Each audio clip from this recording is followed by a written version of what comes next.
आज हम दिल्ली विधानसभा के बाहर खड़े हैं। विधानसभा लोकतंत्र का मंदिर होता है, जहां पर जनता की आवाज उठाई जाती है। पक्ष भी उठाता है, INS नीचे करो भाई। पक्ष भी आवाज उठाता है, विपक्ष भी आवाज उठाता है। लेकिन बीजेपी ने सोच लिया है कि विपक्ष को आवाज उठाने नहीं देंगे। ये लोकतंत्र नहीं है, ये लोकतंत्र की हत्या है।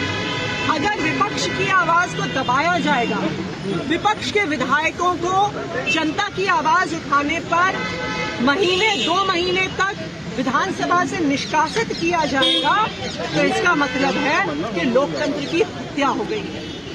आज आम आदमी पार्टी का विधायक दल लोकतंत्र की जो हत्या बीजेपी ने करी है उसके खिलाफ अपनी आवाज उठा रही है। हम अभी विधानसभा की ओर बढ़ रहे हैं। हमारी बीजेपी से ये रिक्वेस्ट है कि वो हमारे निष्कासित साथियों को भी विधानसभा में एंट्री दें। अगर वो लोकतंत्र का सम्मान करते हैं, अगर वो इस देश के संविधान की स्पिरिट का सम्मान करते हैं जिसमें सबको आवाज दी गई है, तो वो हमारे निष्कासित साथियों को भी जरूर एंट्री दें, वरना आम आदमी पार्टी का कोई भी विधायक सत्र में भागीदारी नहीं करेगा। आगे बैरिकेडिंग कर दी गई है, आप लोगों को जाने की अनुमति नहीं दी जा रही है, पुलिस को तैनात कर दिया गया है। क्या लगता है कि आप लोगों की बात सुनी जाएगी?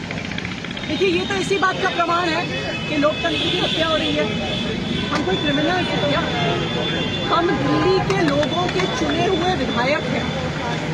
एक एक विधायक 2 से 2.5 लाख दिल्ली वासियों का प्रतिनिधित्व कर रहा है, उनकी आवाज उठा रहा है।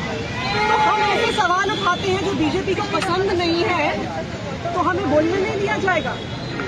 अगर हम कह रहे हैं कि गंदा पानी आ रहा है, तो वो आवाज विधानसभा तक नहीं पहुंचे।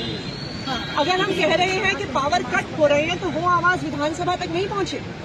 अगर हम कह रहे हैं कि अस्पताल में दवाइयां नहीं है, तो क्या वो आवाज विधानसभा तक नहीं पहुंचे।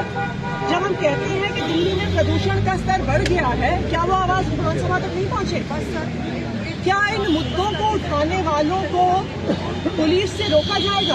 अब देखिए, बैरिकेड्स में पुलिस बड़े बड़े डंडे लेकर खड़ी है।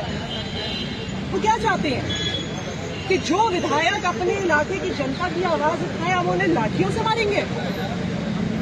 ये बिल्कुल इस बात का प्रमाण है कि भाजपा के राज में लोकतंत्र की हत्या है।